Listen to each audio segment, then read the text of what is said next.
Você sabe se o Genivaldo já conseguiu resolver o problema do celular dele?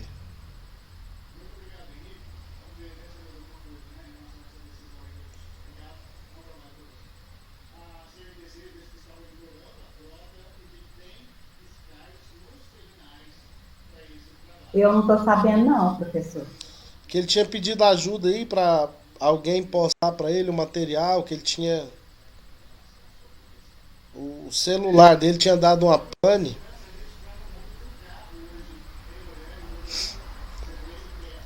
Olha, hoje eu vi um comentário dele numa postagem do professor, na disciplina do professor Jeová. Aí eu não sei se é do celular dele ou se é de outro, né? Mas foi ele que postou. Certo.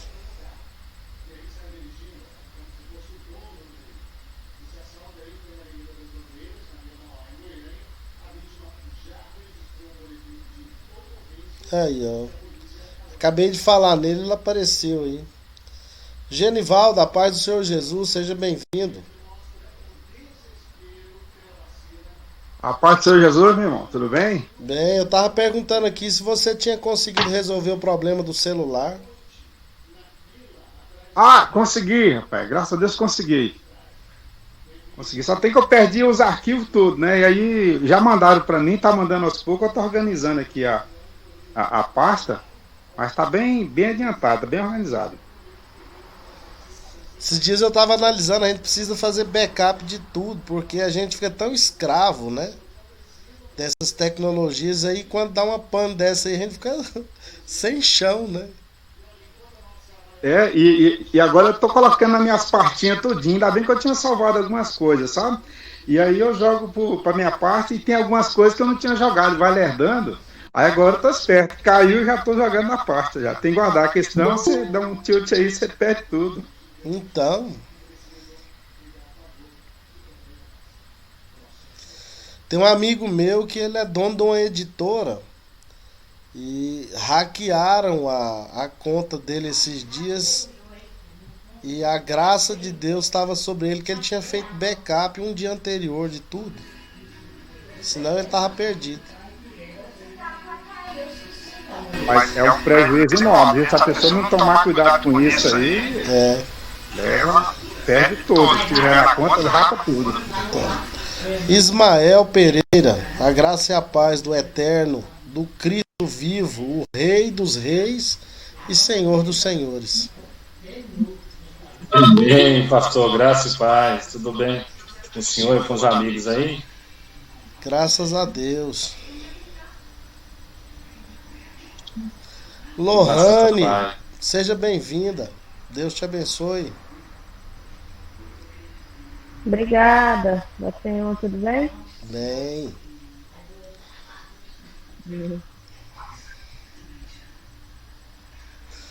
Cadê o William? O William não apareceu ainda.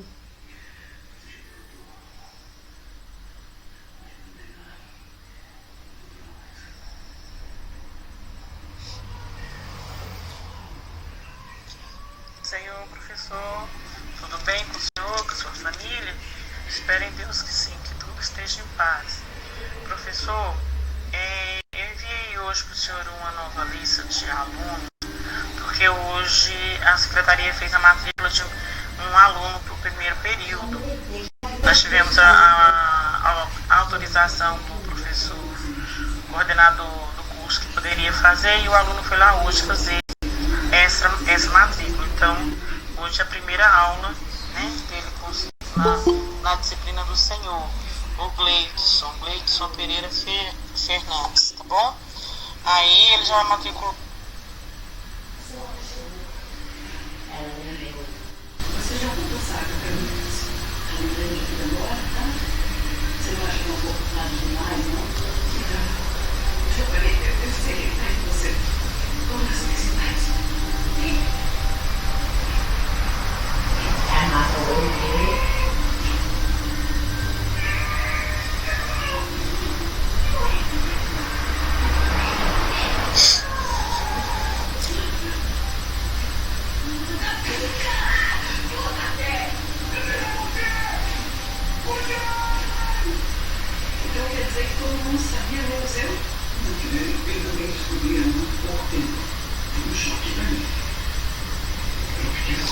Cearle, boa noite, a graça e a paz do Senhor Jesus. A paz do Senhor, pastor Gleudo, Você tá bem? colega de classe, estou bem sim, não estou ali vendo. Não, minha tela deu uma travadinha aqui. Eu vou falar pra você, a internet pro lado de cá, ontem e hoje tá uma benção. Eita. Ontem eu comecei minha aula por um computador e tive que terminar pelo outro, porque um travou e não queria destravar de jeito nenhum a tela. O negócio não é fácil não, né, professor? A demanda da internet aumentou demais por causa dessa pandemia, nesses aplicativos. Muita gente usando, aí a internet não consegue, eles mentem pra gente, né? Você paga um determinado pacote de internet e quase nunca vem completo, então é muita coisa.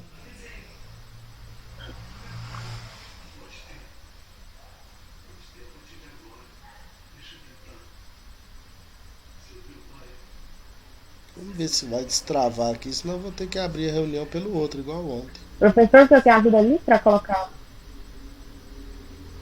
Como?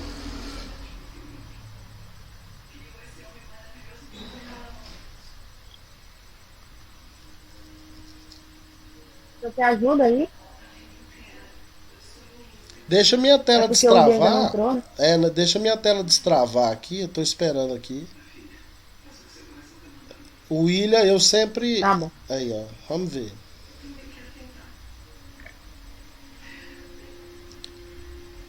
Parece que vai ser igual ontem.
Tá voltando, vamos ver se vai abrir.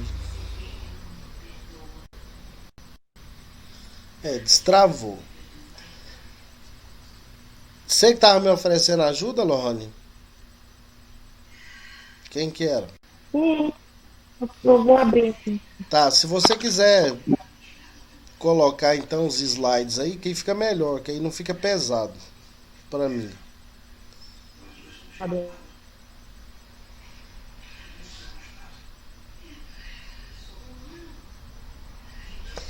Não, ontem travou a tela, ficou quase 40 minutos, não destravava, eu tive que abrir pelo outro. Mas... Tá bom.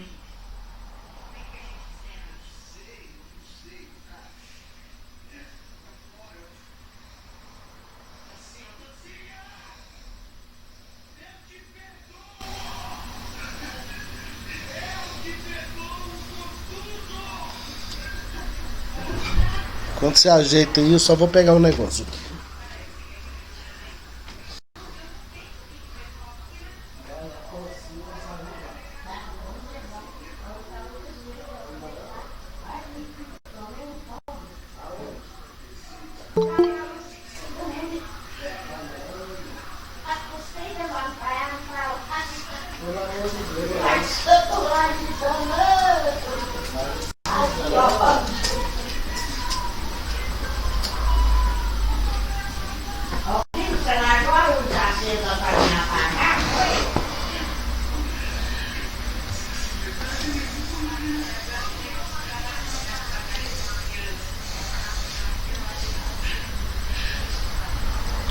Lindenberg, boa noite, Pai do Senhor.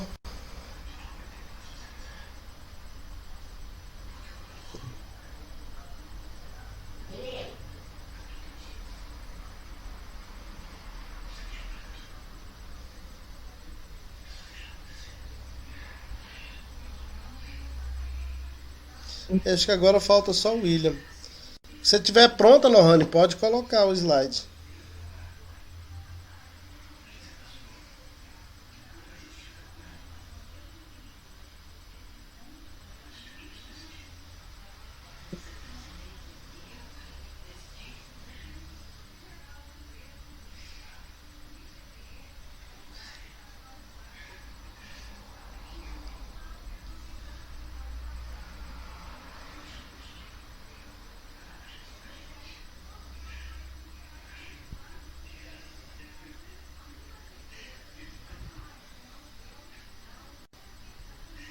Tô olhando aqui, os meus slides não abrem, professor, na plataforma.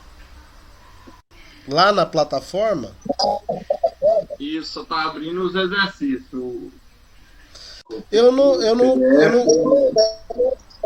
não configurei nenhum exercício, mas os slides estão lá. Por exemplo, Ele não abre. na aula 3, tem o vídeo e o material lá.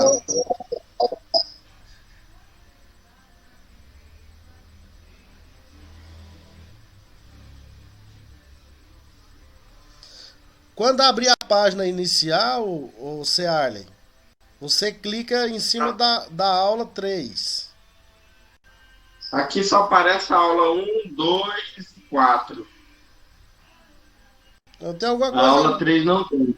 alguma coisa errada. A aula 4 eu nem coloquei lá ainda. Pois é, tem modelo da aula com exercício de múltipla, uma questão 4.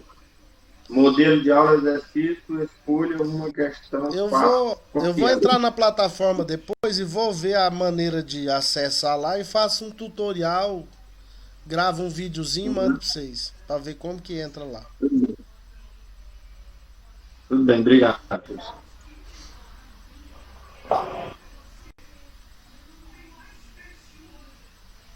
Professor, Oi.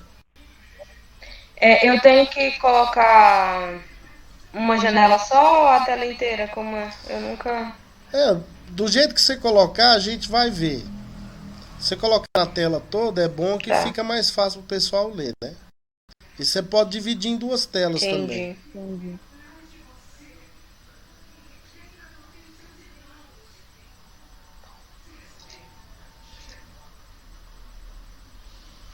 E é bom fazer sempre o seguinte, eu sempre mando no grupo antes um material, que aí é só vocês baixarem também, que vocês têm o material aí, né? Tá dando certo aí ou não? Tá sim. Beleza. Beleza. Então, olha só, antes da gente começar a aula, eu só vou recapitular até a gente chegar aqui. A gente, desde o primeiro dia, a gente falou o que é hermenêutica, o objetivo da hermenêutica, e a gente veio traçando um processo da historicidade da hermenêutica, desde lá do Antigo Testamento até a gente chegar no século XX. Então nós vamos entrar hoje no método histórico crítico de interpretação bíblica, que foi fruto de vários movimentos na história e que deram origem a esse método de interpretação da escritura. É necessário a gente aprender sobre ele para a gente ver o quanto pessoas ainda hoje fazem uso desse método, e esse método não trata a Bíblia como palavra de Deus. As pessoas que geralmente usam o método histórico crítico enxergam algum tipo de defeito na escritura. Ou a Bíblia é insuficiente, ou a Bíblia não é autoritativa, ou a Bíblia não é totalmente inspirada. Então, ele é fruto de alguns movimentos que a gente vai ver a historicidade disso agora. e a gente aprende sobre ele para não usá-lo. Eu não quero chegar no final do curso e algum de vocês está optando por usar o método histórico crítico. Eu já tive aluno que preferiu usar esse aí. E eu tive que chegar no final da disciplina e repreender o cidadão, porque a gente aprende esse para saber como se defender desse método. Porque o nosso método de interpretação é o que trata a Bíblia como palavra de Deus, inerrante, infalível, autoritativa, suficiente, inspirada por Deus, que é o método histórico gramatical. Então, antes de começarmos a aula, vamos orar, né? Pedir a Deus a direção dele, que a internet não caia e que tudo dê certo. Senhor Deus e Pai, em nome de Jesus, estamos mais uma vez reunidos em Teu nome, porque Te amamos e Te adoramos. Pedimos a direção do Senhor para esta aula, que o Senhor possa falar aos nossos corações, mesmo sendo a respeito de um assunto tão técnico, que o Senhor possa falar conosco e que nós possamos aprender mais a respeito da Tua palavra nesta noite. Em nome de Jesus. Amém. Então, olha só, como que surgiu o método histórico crítico de interpretação. Em diversos aspectos, como qualquer método de interpretação, ele faz uso de alguns princípios e regras que são derivados do bom senso, da razão e da lógica, e que não são propriedade de nenhuma hermenêutica. Quem pode fechar esse microfone aí? Tem um microfone aí dando microfonia. Ok, vamos lá. Contudo, o que ele tem de distintivo é seu débito para com as ideias do humanismo da Renascença, do deísmo inglês, do ceticismo francês e do iluminismo alemão no campo da teologia. Presta atenção. Olha a influência desse método. Da Renascença, o método histórico crítico absorveu a ênfase no humano em detrimento do divino. Do ceticismo francês, a dúvida como pressuposto dogmático e metodológico.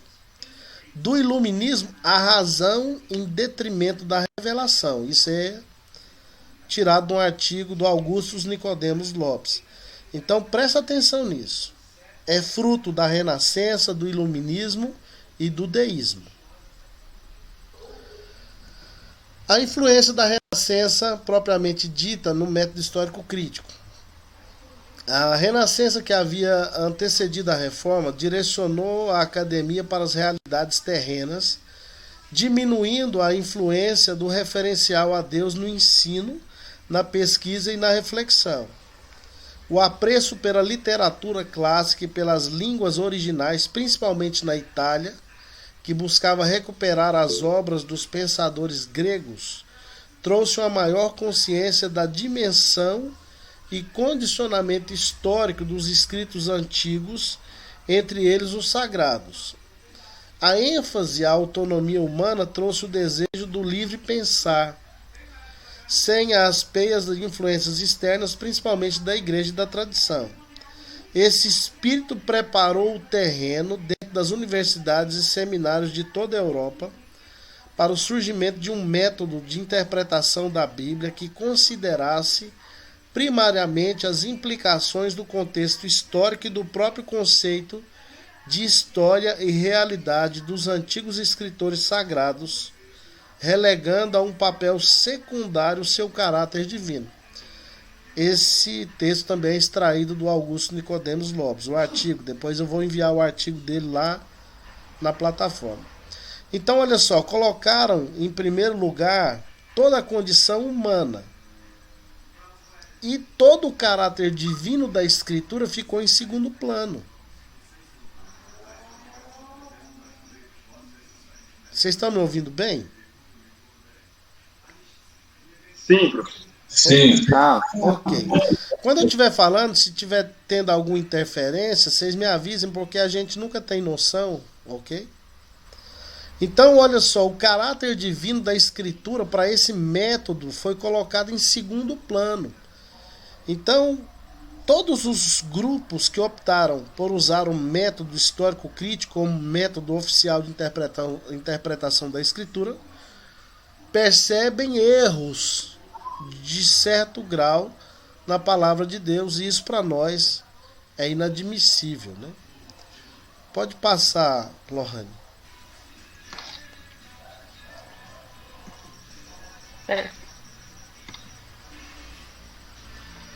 Sem pressa, fica tranquilo.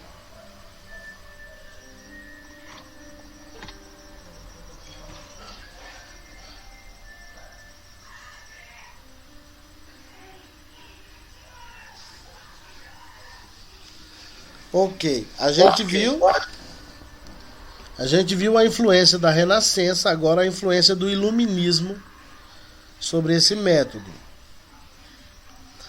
A prioridade que foi dada à razão humana durante aquele período teve impacto direto sobre a questão da autoridade religiosa. Essa prioridade ditava que a Bíblia deve ser tratada como qualquer outro livro. Uma frase que não precisa ser ofensiva pelo evangélico, desde que também haja o reconhecimento de que a Bíblia é singularmente divina em sua origem e, portanto, deve ser tratada de modo diferente de qualquer outro livro. No que diz respeito à idade da razão, entretanto, tal qualificação era inaceitável, pois é óbvio que seria destrutiva para o princípio da autonomia humana. Da mesma forma, a crítica bíblica veio a significar que não apenas a investigação científica dos documentos bíblicos, mas um método que pressupõe desde o começo o direito de o crítico julgar as verdades afirmadas na Bíblia. Assim, interpretar a Bíblia historicamente, por exemplo, significava quase que por definição admitir que ela tem contradições. Então, a partir do Iluminismo, começaram a enxergar contradições na Escritura. Agora, a influência do ceticismo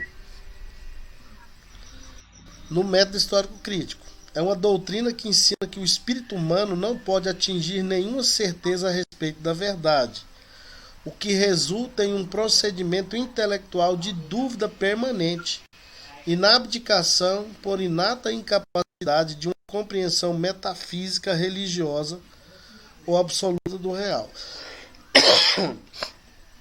O ceticismo francês, ele lançou, de maneira filosófica nas distintas culturas essa condição de não acreditar em nada. Nada é absoluto, não existe verdade absoluta. Tudo é relativo. Então esse método também foi influenciado pelo ceticismo. Qual que é o ponto de partida, então, desse método? Há um complexo de fatores por detrás do método histórico crítico.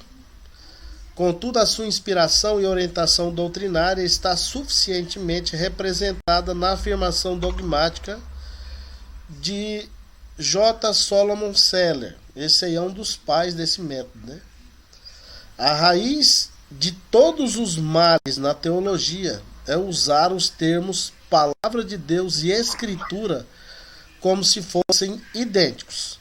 Olha o que esse indivíduo fez. Ele propôs a separação de palavra de Deus e escritura. Vamos entender isso agora. Essa distinção dogmática antecede o método. Por detrás dessa declaração está a compreensão doutrinária de que a Escritura contém erros e contradições, lado a lado com aquelas palavras que provêm de Deus, bem como todos os pressupostos racionalistas do Iluminismo, quanto à não possibilidade do sobrenatural na história. Partindo desses pressupostos teológicos, os críticos iluministas se engajaram na busca da palavra de Deus que estava dentro da Escritura, misturado com erros e contradições. Deixa eu deixar isso bem claro. Ele propôs que dentro da Bíblia está a palavra de Deus, mas não em toda a Bíblia. Dentro da Bíblia, para ele, tem a palavra de Deus, mas não em toda a sua extensão. Essa busca se tornou o objetivo do método histórico crítico, que é fazer a separação entre as duas coisas através da exegese científica e descobrir o cânon normativo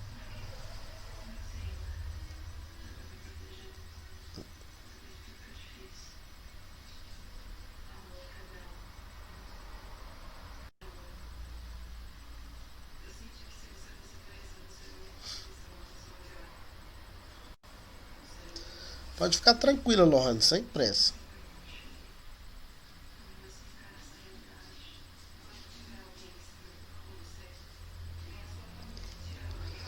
Ok, próximo.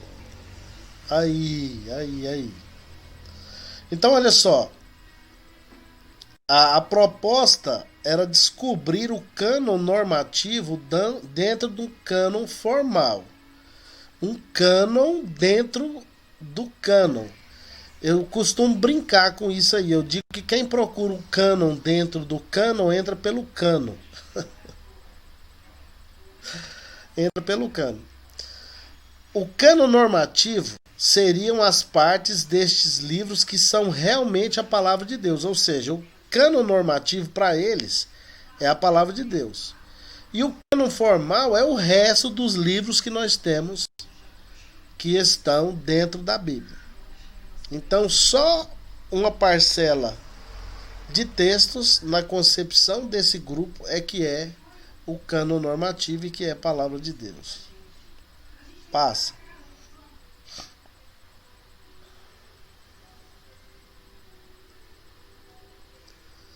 Olha só o pano para manga que deu essa ideia de procurar um cânon normativo dentro do cânon formal.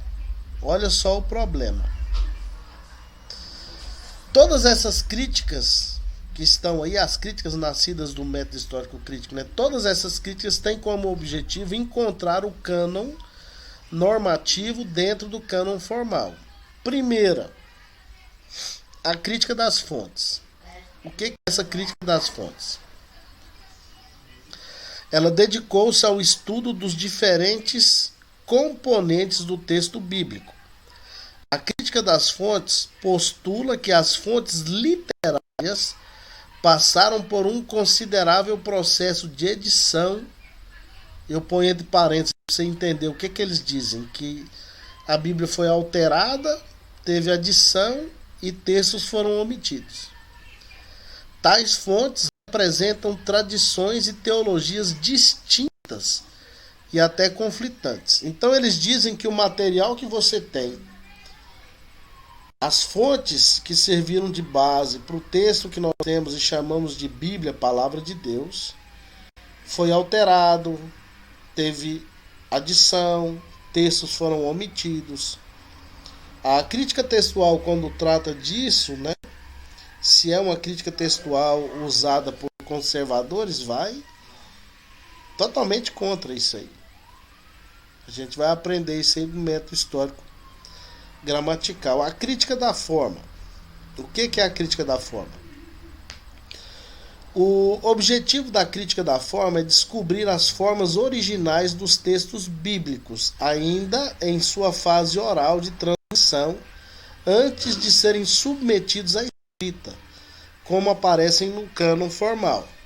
E ainda identificar as alterações feitas nesta fase pelas comunidades que receberam essas tradições e que posteriormente os editaram e publicaram. Então essa crítica da forma trabalha mais ou menos a mesma perspectiva e acredita que o texto do Novo Testamento, por exemplo, é uma obra dos primeiros cristãos que escreveram, editaram, publicaram material conforme a tradição que receberam e eles fizeram as alterações que quiseram, colocaram lá o que quiseram e assim sucessivamente. E a crítica da redação. O critério usado por essa ferramenta crítica para separar a verdade do erro no cânon formal é descobrir os materiais originais, para em seguida expurgá-los das alterações feitas pelos redatores quando editaram os textos sagrados na forma em que se encontram no cânon formal.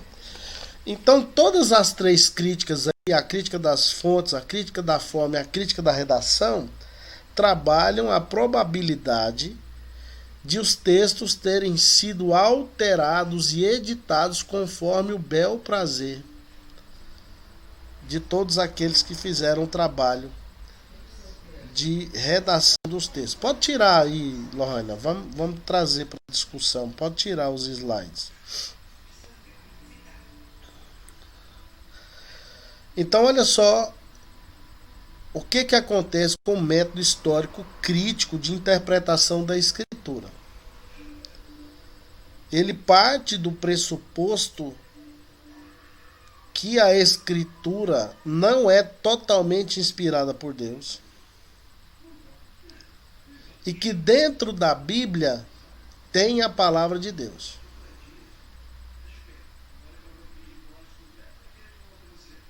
O que vocês acham dessa afirmação? Que dentro da Bíblia tem a palavra de Deus, ou dentro do cânon formal tem um cânon normativo, que eles dizem que esse cânon normativo é que é a palavra de Deus. Pode falar quem quiser. Eu escuto muito o que Jesus falou, sabe? Jesus falou, examinar a Escritura porque nela contém a vida eterna. Então, eu para mim, até na capa da Bíblia tem unção.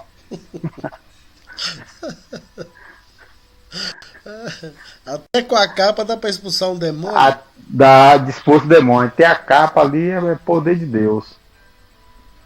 Ok. Mas alguém quer tecer algum comentário sobre isso?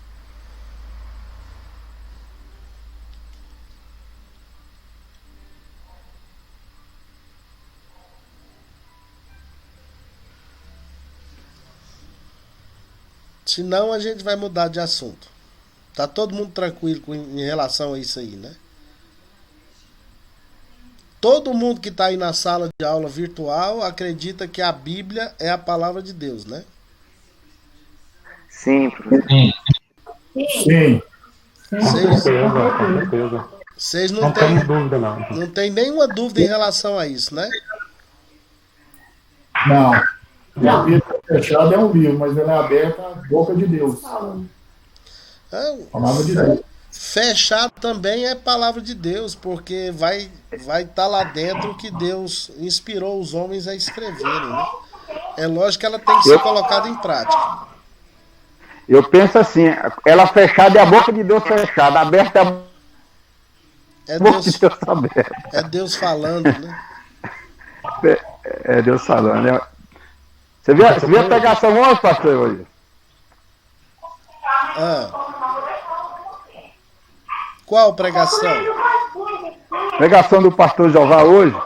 Não, hoje eu não tive tempo, cara. Eu trabalhei o dia todo. Hoje ali ele pregou Deus tem mistura, não tem mistura, Deus purinho, viu? Mensagem tremenda, rapaz. Não tem como você não chorar, não. Você chora. A pessoa não sentir a presença de Deus, professor, tá desviado, não tem condição. Você chora vendo a mensagem daquela, você sente a presença de Deus, não tem como você não chorar, não. É coisa assim tremenda. Assim, eu chorei, viu? Ouvindo a mensagem do pastor pregando, a mensagem assim, é a palavra de Deus pura mesmo, uma palavra assim genuína. Sabe, Genivaldo, é interessante isso aí, né? Porque quantas vezes você ouviu alguém falar que uma pessoa estuda teologia e ela se afasta de Deus, que teologia é do capeta, que teologia vai te desviar, e você vai e escuta um cara igual o pastor Jeová, né? Que tem pós-doutorado e não consegue se conter diante da revelação de Deus através da pregação, né? Realmente, viu? Realmente eu escutei demais isso, mas a gente vê que é o contrário, porque você é tipo assim, a teologia eu pude ver que aproxima mais você de Deus, você conhece mais Deus, você fica com mais sede de conhecer. Então é isso que eu estou tendo mais curiosidade de ler mais a Bíblia, de investigar, ler mais livros, Então eu fico pensando assim, eu como teólogo eu preciso aprender, então isso dá uma responsabilidade, né, para a gente buscar. Então a gente acaba, tipo assim, se aproximando mais de Deus. Eu estou achando muito fantástico esse estudo da gente, estou aprendendo muito, isso está mudando muito a minha vida. É verdade. Então, olha só, o método histórico crítico, ele parte de outros pressupostos. Eles questionam a escritura de todas as formas. E o doído de tudo isso, o que dói na gente, é saber que tem muitas pessoas que hoje fazem parte das igrejas cristãs e encaram a Bíblia conforme a visão do método histórico crítico.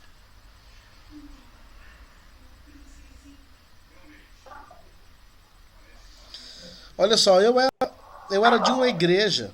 Eu era de uma igreja quando eu fiz o seminário, e a igreja que eu pertencia, ela tem a própria instituição de ensino, a faculdade reconhecida pelo MEC e tudo. E eu tinha que fazer a minha convalidação do curso de teologia por lá. E quando eu comecei a fazer, eu fiz só um semestre. Eu desisti porque a teologia que era ensinada lá era uma teologia que tinha como princípio todos esses movimentos que a gente viu aí, que foram a inspiração e o nascimento do método histórico crítico de interpretação. Lá nesse seminário ou faculdade que eu fiz de 6 meses só, no início da convalidação do meu curso, eu aprendi que Moisés não era o autor do Pentateuco. Eu aprendi que o Pentateuco foi a autoria de várias pessoas, a chamada teoria documental, e muitas coisas da teologia liberal. Então eu desisti de continuar no curso, inclusive na igreja, por causa dessa maneira de olhar para a escritura. Porque para mim, eu sou, como disse o Genivaldo, a escritura para mim de capa a capa é a palavra de Deus. Eu usando ela ou não, ela fechada ou aberta, ela é a palavra de Deus. Se eu colocar em prática, melhor, né? Claro. Mas mesmo fechada, eu vou ser julgado pelos textos da escritura, porque eles são a verdade, é a palavra de Deus. É lógico que a gente, na hermenêutica, vai aprender a interpretar a escritura. Você não vai interpretar, por exemplo, o livro de Jó, quando os amigos que são mais inimigos de Jó estão falando, como aquilo ali sendo o próprio Deus falando, né? A gente tem que saber que dentro da escritura está a palavra de Deus, mas algumas perguntas a gente vai aprender a fazer para o texto. Quem está falando? É Deus que está falando? É o homem que está falando? É o demônio que está falando? Porque na escritura, Deus fala, anjos falam, o homem fala, o diabo fala, os demônios falam e até uma mula fala. E uma cobra também. Professor Gleuber, Fala. eu tenho observado, principalmente, tem algumas linhas do judaísmo que tentam contestar principalmente a divindade de Cristo, né, e o Novo Testamento. E ao que parece, eles usam esse método histórico crítico, né? Na verdade, na concepção do judaísmo, eles rejeitam Jesus porque não o reconhecem como o Messias. Então, automaticamente, para eles, o Novo Testamento é rejeitado. Então, não que eles façam uso do método histórico crítico. O método histórico crítico, geralmente, ele é usado pelos teólogos liberais, os neo-ortodoxos, alguns teólogos católicos. Então, a teologia liberal, na verdade, ela faz uso com propriedade desse método. Nós temos muitos livros, Oceali, que são traduzidos para o português, que são fruto desse método histórico crítico de interpretação. Por exemplo, nós temos materiais em português hoje, temos traduções de vários teólogos que usaram esse método interpretativo. Paul Tillich, Rudolf Bultmann e vários outros. Aquela questão que a gente falou do Bultmann, né? De interpretar os mitos. Os milagres na Bíblia não são reais. São mitos. É o testemunho da igreja primitiva a respeito de Jesus. Então, olha só a interpretação, quando Pedro foi advertido por Jesus para lançar a rede à direita do barco, não foi porque Jesus providenciou um cardume de peixe, mas foi porque Jesus viu os peixes se aproximando.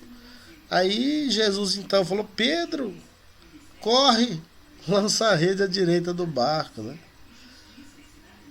E o diálogo mesmo do texto deixa isso aí, já joga isso aí por terra, né? Pedro disse: Senhor, pesquei a noite inteira e nada apanhei, mas sob a tua palavra lançarei as minhas redes. Então ele lançou a rede em cima do nada. E a rede veio cheia de peixes. É milagre mesmo, é milagre. Viver. Poderia ter dito sobre a tua vista, né? Então, viver o Novo Testamento e desconsiderar os milagres é um absurdo, né?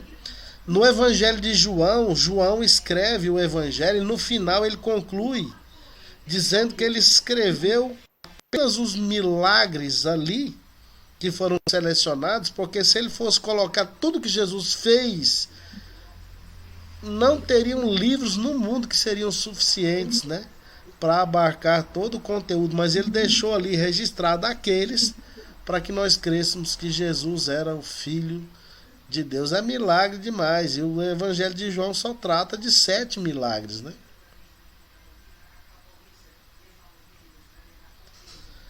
Então não tem como, né, você olhar para a Escritura e não perceber que ela é a palavra de Deus. Nós tivemos aí, né, em outubro do ano passado, eu até mencionei isso, em outubro do ano passado, no domingo, dia 25, um pregador bem conhecido brasileiro, um teólogo que já segui ele várias vezes nas mídias sociais dele, um cara fora do comum, pregou um sermão no domingo onde ele disse que a Bíblia é insuficiente e que ela precisa ser atualizada. Meu Deus do céu. Eu sempre fui fã, eu não posso negar, do pastor, mas quando ele disse isso, automaticamente já no meu coração nasceu uma vontade de contestar o que ele tinha dito. Eu escrevi um artigo específico para contestar essa fala dele. Então é uma lição. A gente não pode achar que os mestres, que os líderes que nós temos são infalíveis. Todos nós humanos somos falíveis, né? Então, se em algum momento da caminhada cristã alguém vai contra a verdade de Deus, contra a verdade da palavra, ele tem que ser repreendido. Só a Escritura é verdadeiramente a palavra de Deus. Homens santos usados por Deus hoje podem trazer a mensagem de Deus, mas eles são falíveis. Só a Escritura é infalível. E a partir do momento que você começa a olhar a Bíblia com um olhar de encontrar erros, quer dizer, eu imagino que você já se perdeu. Você já se complicou todinho, porque qual vai ser a base, qual alicerce vai te sustentar? Porque a única estrutura que nós conhecemos, né, como confiável, como norte para nossas vidas, se você já pegar esse norte que você tem, que é a base de tudo, e aí agora você já não acredita mais que ela te dê condições de sobressair as adversidades, ou seja, você vai ficar perdido, você não tem para onde ir mais. Você falou tudo. Olha só, se eu concebesse erros na Escritura, eu não teria coragem de usá-la para nada.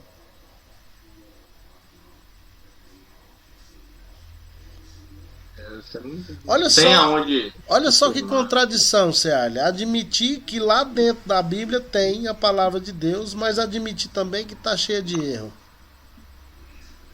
Você Não já dá viu, pra. você já viu uma contradição maior do que essa? Não tem.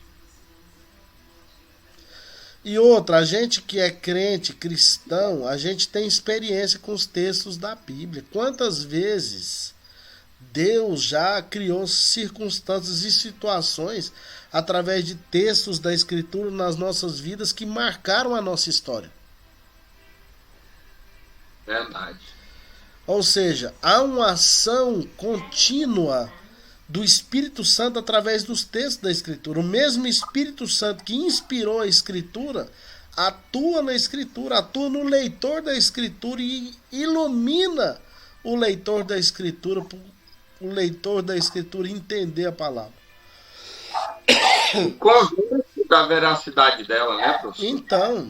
Então a atuação dinâmica do Espírito Santo na Bíblia, ela é constante. A inspiração acabou. Não existe mais inspiração. Não vai ter livro novo da Bíblia, né? Não vai ter lá Cleube capítulo 3, Searle capítulo 2. Não vai ter isso lá. A inspiração já cessou. Mas a ação do Espírito Santo sobre a Escritura não cessou. Vai durar até a volta do Cordeiro. Professor, Pode falar. A Bíblia fala também que, 2 Timóteo 3,16, né? Que toda a escritura ela é inspirada, e boa para ensino, né? Eu acho também que a gente crê num Deus tão grande, um Deus tão poderoso, como que ele deixar um livro enganoso pra gente, né? Que seria engano pra nossa vida. Eu acho que a gente crê num Deus tão grande assim, e crendo nele, a palavra dele é uma palavra inerrante, né? Toda ela é inspirada por Deus, né? Então, eu creio piamente nisso. E eu vivo, a minha vida é pautada nisso aí.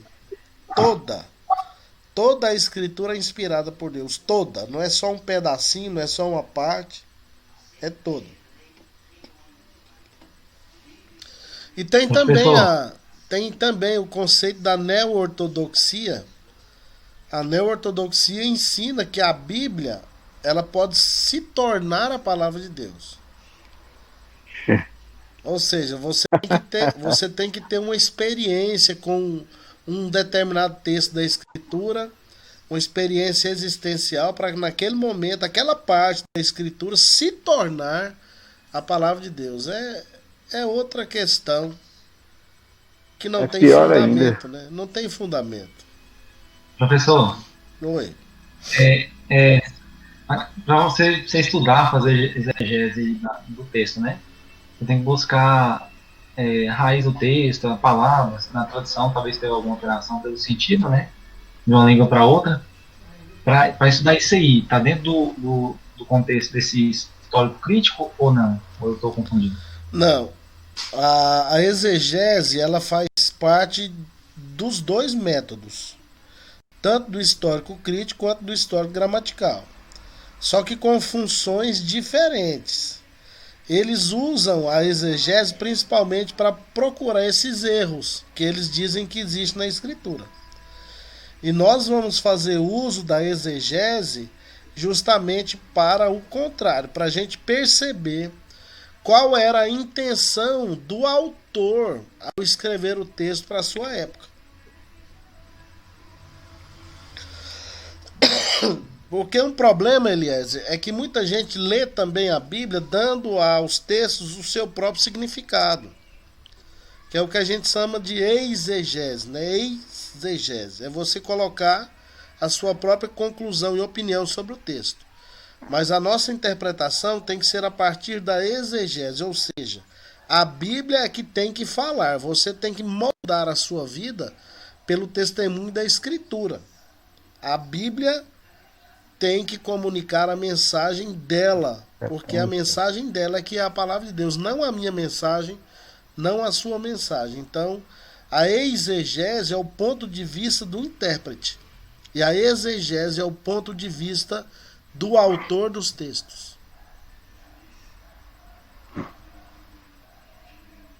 Tranquilo?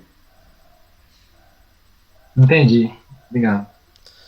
Professor, A gente vai, só um minutinho, Genival, a gente vai começar daqui umas 2, 3 aulas já a falar sobre o método histórico gramatical e a gente vai seguir passo a passo como que funciona. E depois vocês vão ter uma matéria específica só sobre exegese. E vocês vão estudar ainda na faculdade hebraico e grego. O Cearle já fez o grego já.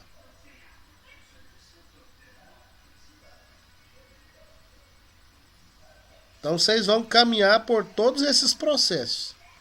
Pode falar, Genivaldo. não, porque eu vi a mensagem uma vez sobre tanque de Bethesda, onde tinha 5 alpendre.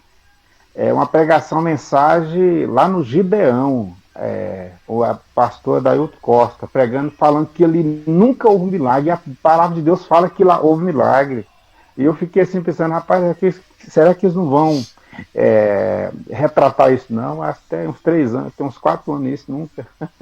Não ficou por isso. E todo mundo, acho que não percebeu. E ele falou claramente que não houve o milagre naquelas águas. Nunca tinha uma história, nunca houve, aquilo ali era mentira. E eu pensei que ia ter uma retratação, não teve. Tem uns 5 anos. Isso Complicado esse negócio, né?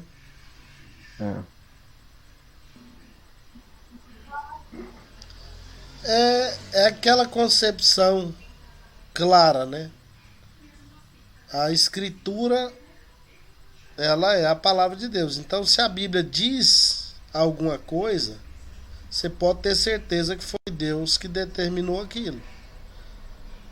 Veio da inspiração do Espírito Santo, que é o texto que o Eliezer mencionou, de 2 Timóteo 3,16. E na superintendência do Espírito Santo só foi colocado na Bíblia o que ele permitiu. Ele não usou o ser humano como um robô, como uma espécie de fantoche, marionete, não.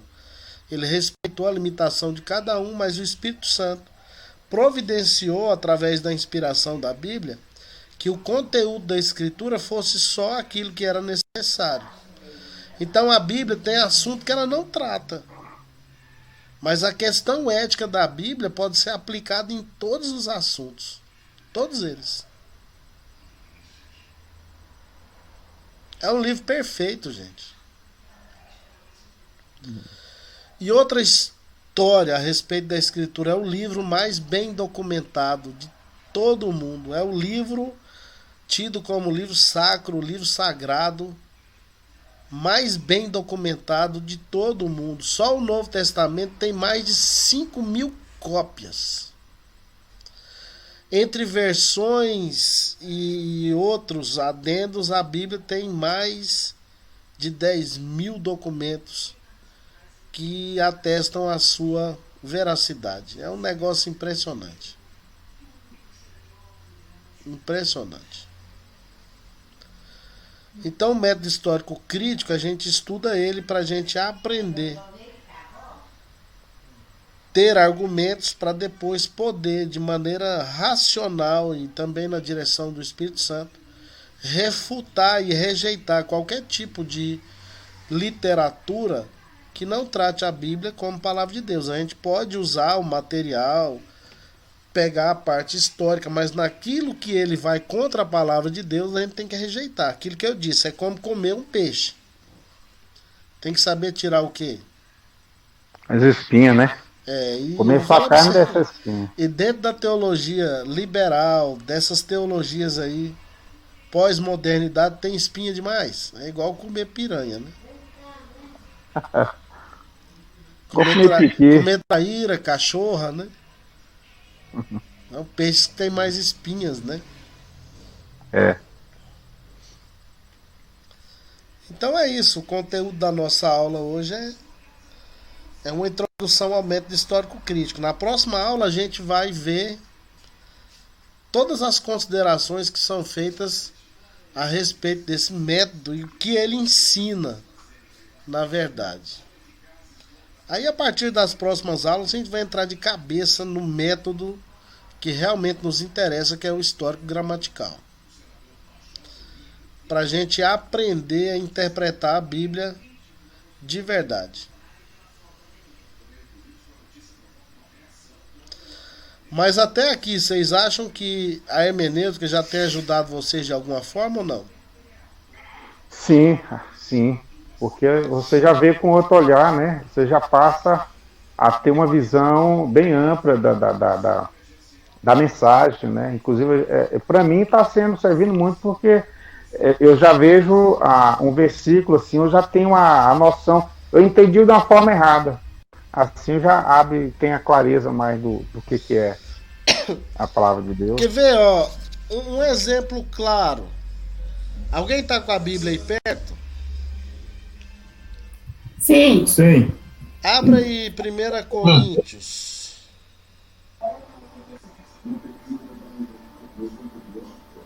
Deixa eu pegar. Professor, deixa eu só perguntar. Essas aulas do senhor tá ficando gravadas na plataforma? Tá. Olha só. Como a plataforma ela tá É porque disponibilizando. tem hora que tá travando muito por causa da internet aí.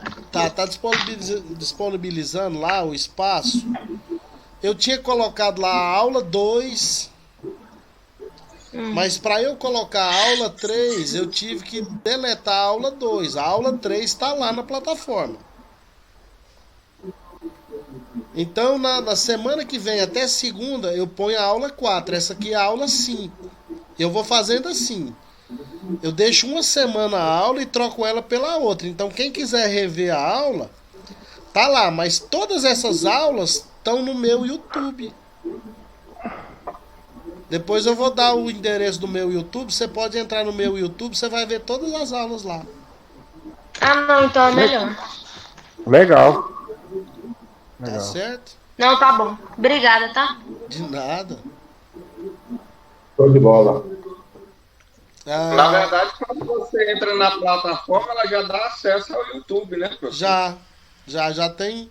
Você acessa lá o linkzinho, manda você lá direto no YouTube, né?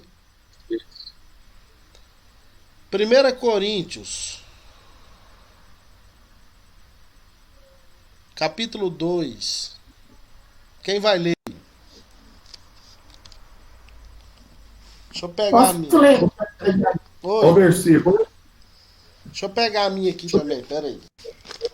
Tá. É um texto que muita gente usa e eu vou mostrar para vocês que a nossa falta de observação traz muito problema já na nossa interpretação. Nós fizemos aqui uma aula experimental onde a gente achou quantos apóstolos? 19. Aumentou 19 demais, apóstolos. né? 19, né? Ó, esse texto, ele é muito usado pelos crentes quando eles querem falar que lá no céu nós vamos ver coisas que jamais vimos e tal, né? 1 Coríntios capítulo 2, versos 8 e 9.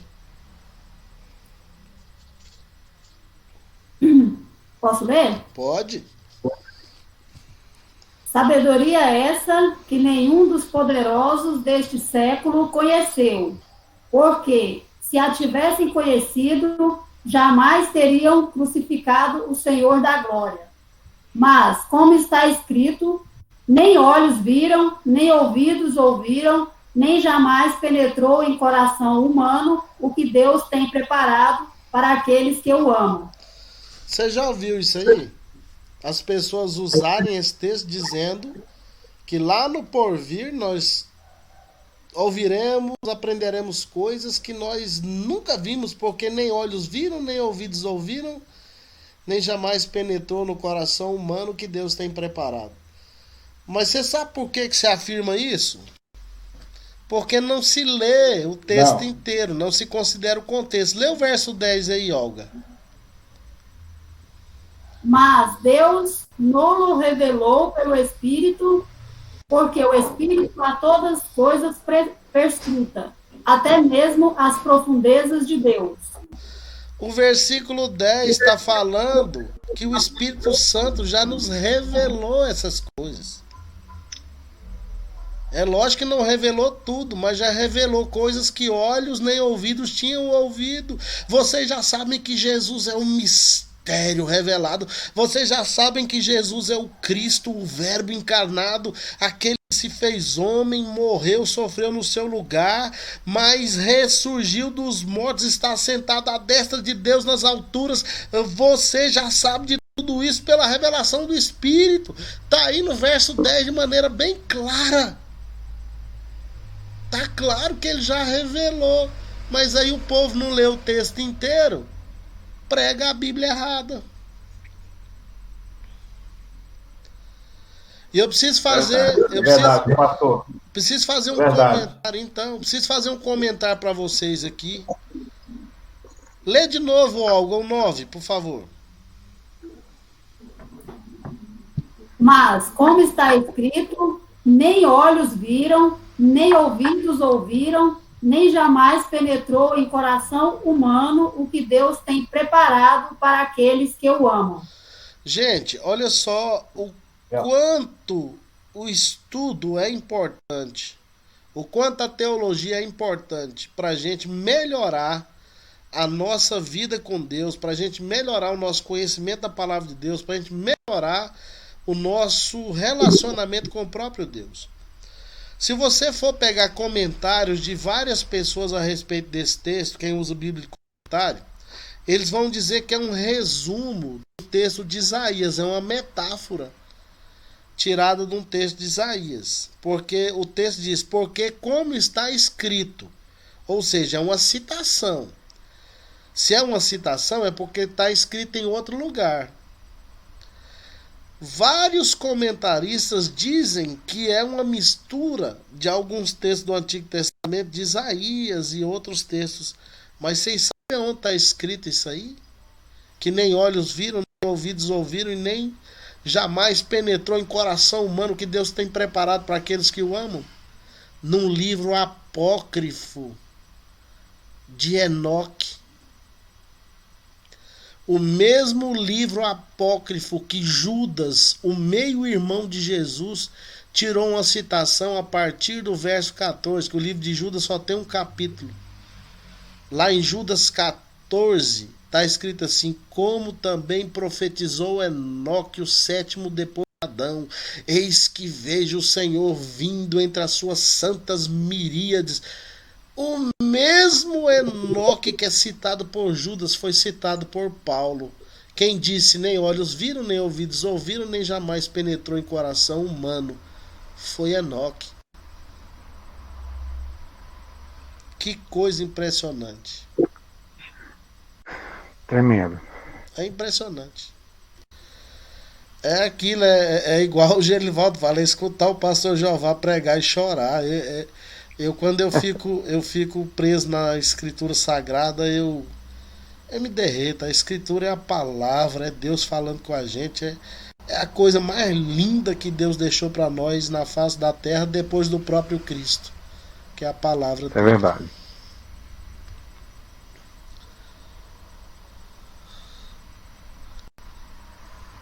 Vamos aceitar o Jaime aqui no Amém, ó. Ele apareceu.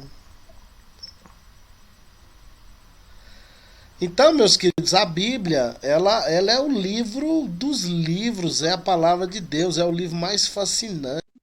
E ela deve ser tratada como tal. Ela é um livro divino humano. E isso é que torna a Bíblia impressionante. A parceria que Deus estabeleceu com o homem para redigir o texto sagrado. Se você tiver curiosidade de ler o artigo que eu escrevi lá, eu até postei ele no grupo de vocês sobre o Espírito Santo é a palavra de Deus. Você vai ver, eu falo sobre tudo isso. Eu uso os verbos lá no grego, os substantivos em relação à inspiração da escritura.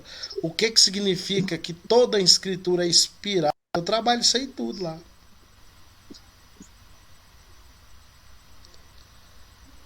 E é esse livro que nos mantém unidos, né? Por meio da comunhão do Espírito Santo, porque é a vontade de Deus através da sua palavra. Se os crentes lessem mais a Bíblia e deixassem menos se envolver, né, com política, se envolvessem menos com política, com outras coisas, ele estaria num estado melhor hoje.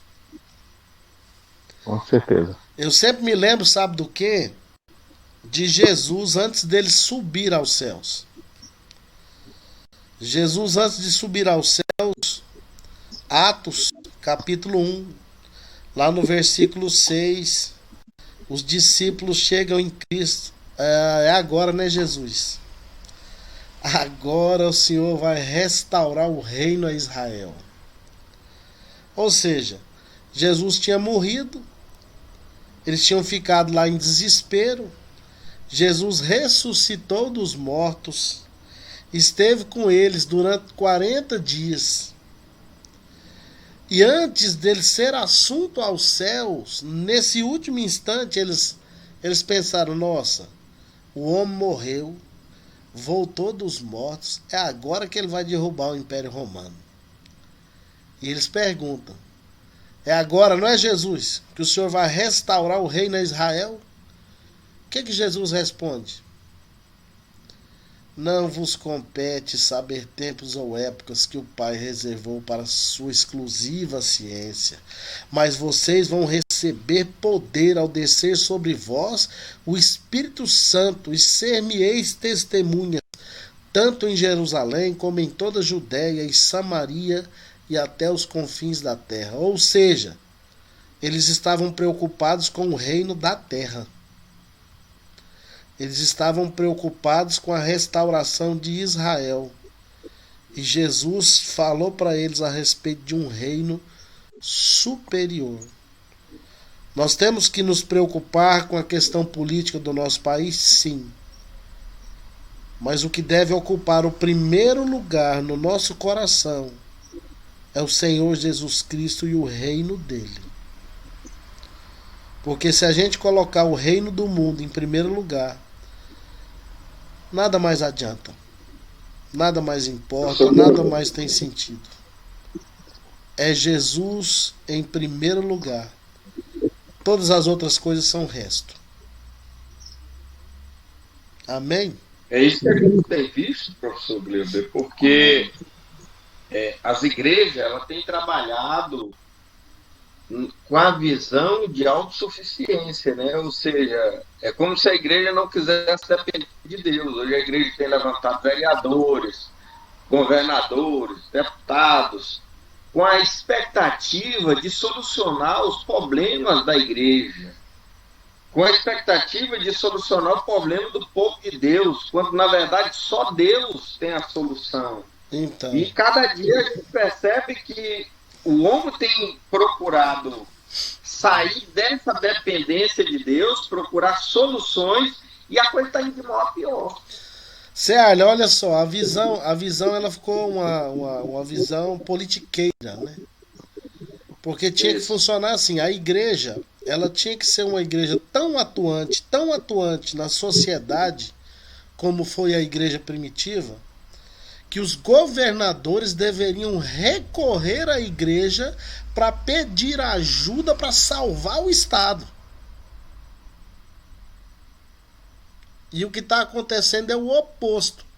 A igreja busca ajuda do Estado para resolver problemas internos. Tinha que ser o contrário. A Bíblia diz em Atos capítulo 2 que a igreja contava com a simpatia do povo. Hoje a igreja conta com a antipatia do povo. Verdade. Então nós precisamos voltar para o Evangelho. Tem um hino até de uma igreja dissidente, mas a letra desse hino, todas as vezes que eu ouço, ela me joga de joelhos. Eu vou postar aí depois no final no grupo. O grupo é um quarteto chamado Arautos do Rei. A letra da música é Se Ele Não For o Primeiro. Gente, essa música falou muito comigo há muitos anos, porque eu estava percebendo que Jesus já não era o primeiro mais no meu coração. Eu estava com tanta coisa no meu coração que eu tive que fazer uma faxina. É igual esses antivírus que a gente coloca no computador, e para limpar o lixo. Eu tive que fazer uma limpeza em mim, que eu tirei lixo, viu? E esse tanto de lixo estava ocupando um lugar que é só do Senhor Jesus. Se Jesus não for o primeiro na nossa vida, meus queridos, nada adianta. Nada adianta. E a Escritura tem que ser tratada como tal, porque ela é a palavra de Deus. Então, para mim, qualquer um que trata a Bíblia conforme trata aí o método histórico crítico, ele precisa conhecer verdadeiramente o Senhor Jesus, porque ainda não conheceu. E todo mundo que já conheceu Jesus de verdade reconhece que a Escritura é a palavra de Deus. Amém? Amém. Aleluia. Amém. Amém. Se alguém aí quiser fazer um compromisso de retornar ao Evangelho, quiser aceitar Jesus, é só levantar a mão que eu oro. Brincadeira, viu, gente? É só pra gente descontrair. Eu já tive vários alunos em seminário que... Pedir desculpa aí, professor. Cheguei atrasado, tá com um problema de... Mas ainda bem que chegou. Depois você vai poder rever essa aula. Semana que vem eu vou colocar ela na plataforma. Eu tive um aluno, Seara, no seminário. Na primeira aula, a Lohane foi minha aluna já no presencial. Até quando a gente pôde, né, ela pôde continuar no curso. Mas no presencial eu tenho o costume de me apresentar e pedir para os alunos se apresentarem.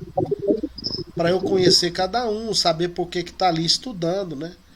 Aí eu fiz essa pergunta no seminário que eu dava aula. Aí o aluno, cara de pau, falou para mim assim: rapaz, eu tô estudando aqui porque eu não faço nada à noite mesmo.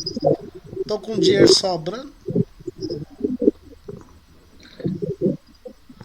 Você acredita nisso? Eu falei: meu irmão, eu vou orar para Deus te pegar. Deus vai te pegar nesse curso e você vai se converter. E não é que isso aconteceu.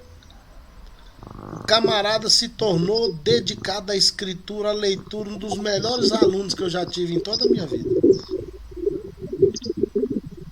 Glória a Deus, né? Ô, glória. Porque Deus tem o poder de transformar as pessoas e Ele faz isso através do Espírito Santo e dos textos sagrados. Maravilha. Mas é gostoso, professor, quando você se depara com alguém que ela te confronta, com alguém que vai contra a palavra. Parece, a impressão que eu tenho é que quando a pessoa ela confronta e vai contra, né, parece que o Espírito Santo age mais rápido na vida da pessoa, não é verdade? É só uma questão de tempo para o Espírito Santo dar um pé de rodo nele, né?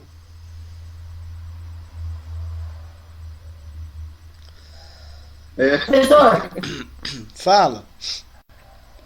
Eu acho mais difícil aquelas pessoas, uma pessoa assim, íntegra, então assim, honesta e tudo, mas assim, ele é agnóstico. Aí ele já até leu a Bíblia e tudo. Então, assim, eu sempre fui evangélica, mas assim, não com conhecimento, assim, né, na palavra. Assim, agora eu estou estudando para ter mais esse conhecimento. Então, assim, eu sempre me senti, assim, confrontada por ele, assim, porque eu nunca consegui conversar com ele de uma forma, assim, para convencer mais ou para despertar mais interesse nele, sabe? Então, essas pessoas eu acho mais difícil. Mas fica tranquila que a hora dele vai chegar. E Deus vai usar você como um instrumento para que ele possa ser alcançado pela graça. Amém. Eu creio o seguinte, pastor Coelho, que uma das maiores pregação de um homem e de uma mulher de Deus é o testemunho. Eu tenho certeza que essa irmã, com o testemunho dela, ela vai alcançar esse amigo dela aí. Não vai ser por muito falar, mas sim pelo testemunho do cristão. Tem quem usa aquele texto, tem quem usa aquele texto de domínio público, né? Pregue a palavra. Se for necessário, fale. Use palavras. Vocês se lembram? É fato.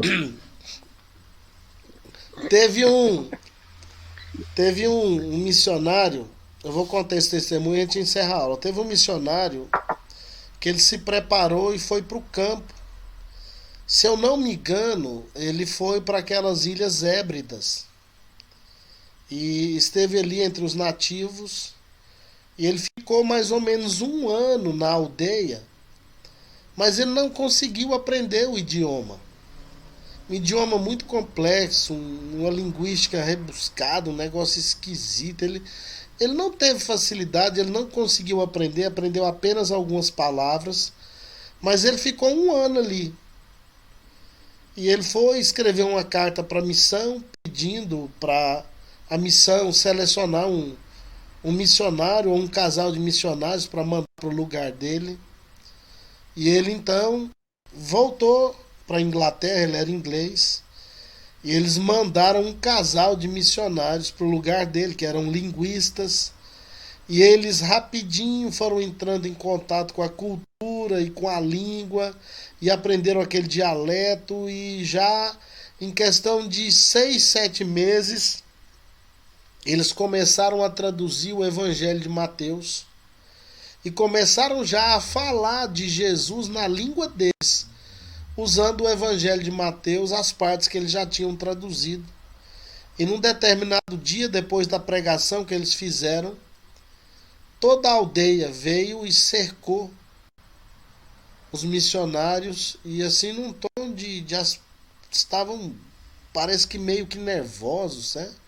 Os missionários um pouco com medo, não estavam entendendo o que estava acontecendo.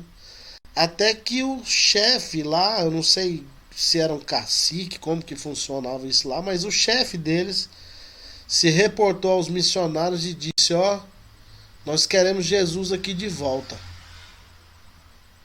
Ah, mas como assim? Jesus não teve aqui não, Jesus viveu há praticamente 2000 anos atrás. Falou: não, tudo isso que vocês disseram a respeito desse tal de Jesus aí, nós vimos, era aquele que estava aqui antes de vocês. Vocês tomaram o lugar dele. Nós queremos ele de volta. Então, quando eles pregaram quem era Jesus, através do Evangelho de Mateus, o povo tribal havia entendido que o missionário que esteve entre eles, que não conseguiu falar o idioma, não conseguiu pregar na língua deles, mas esteve ali ajudando eles dia a dia na construção de tendas, na vida diária, na manutenção da vida na aldeia, orava pelos enfermos, os enfermos eram curados. Eles entenderam que ele era o próprio Jesus. Então o testemunho, como disse o Ismael, muitas vezes ele fala mais alto do que as palavras. Ok? Verdade. Aleluia. Amém. Coisa maravilhosa. Deus abençoe todos vocês. Até a nossa próxima aula. Eu vou olhar lá na plataforma, quem entrou lá, eu vou olhar como que você faz para acessar o vídeo e faço um tutorialzinho e manda aí no grupo. Mas eu entrei várias vezes, eu consigo entrar na aula lá e ela já me manda direto para o YouTube. A aula 3, que tá lá, mas no YouTube tem as outras aulas também. Até o nosso próximo encontro. Amanhã, quem puder me acompanhar, eu tô na Rádio Paz FM de novo, do meio-dia em diante. Amanhã a gente vai estar falando sobre um assunto muito delicado, que é o suicídio. E a gente vai estar tratando do suicídio. A gente vai estar tratando do suicídio à luz da Escritura, não à luz do que eu acho, e não à luz da crendice, mas a perspectiva bíblica a respeito da condição do suicida. Estejam orando por mim para Deus me abençoar e me usar lá, e que pessoas possam que precisam ouvir esse tipo de mensagem estejam ouvindo amanhã e sejam abençoadas em nome de Jesus. Qual horário, professor? A partir do meio-dia. Rádio Paz 89,5. Eu vou postar o link. Tá bom. Vou postar o link lá no grupo de vocês que vocês podem acompanhar pelo YouTube, se quiser. Isso fica mais fácil. Fica mais fácil, legal. Professor Gleuber. Oi. Professor, o senhor tá bem? O senhor tá bem? É só uma gripe, uma tosse? O senhor tá bem, né? Eu tô gripado, né? A gente fica com medo de ser Covid, mas pelo que eu entendo aqui, Eu não. fiquei preocupada. Pelo que eu entendi, Amém. é uma Vamos gripe tá mesmo. orando. Mas ora sim. Tome ivermectina. Não, a minha ivermectina é o Espírito Santo de Deus. Se for necessário tomar algum tipo de medicamento, eu vou tomar. Ah, tá.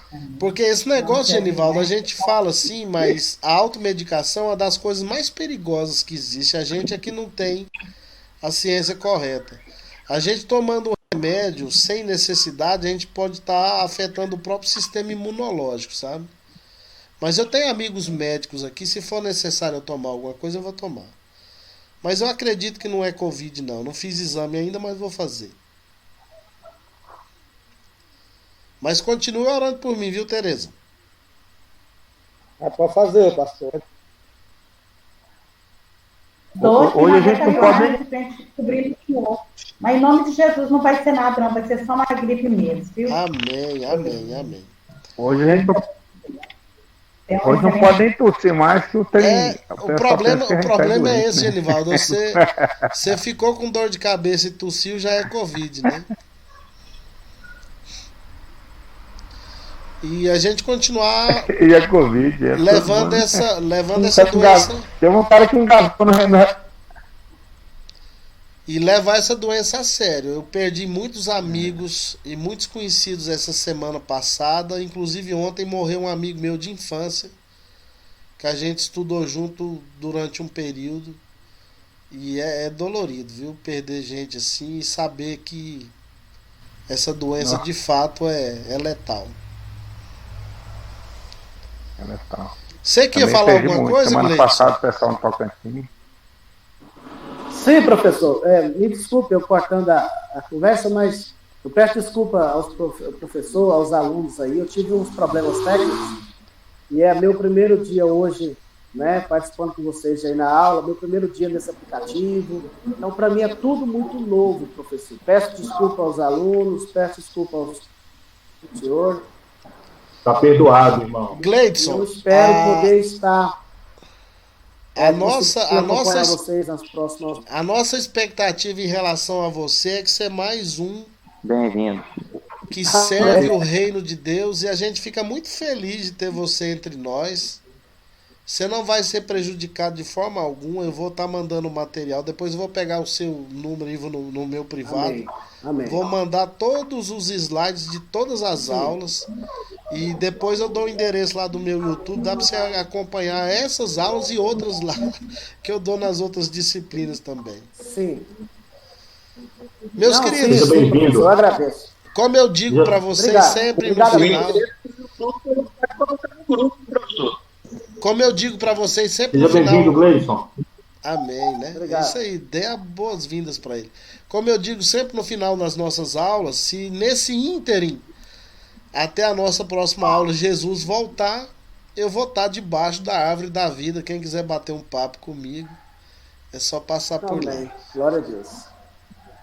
Amém. Amém. Tamo junto, pastor. Nós passamos lá. Até a próxima aula. Professor. Paz, Deus abençoe. Paz do Senhor. Um bom resto de final de semana, um bom final de semana para vocês. E que a graça de Deus possa envolver vocês de forma tal, livrando todos vocês de toda espécie de mal, livrando dessa Covid, de todas as outras coisas.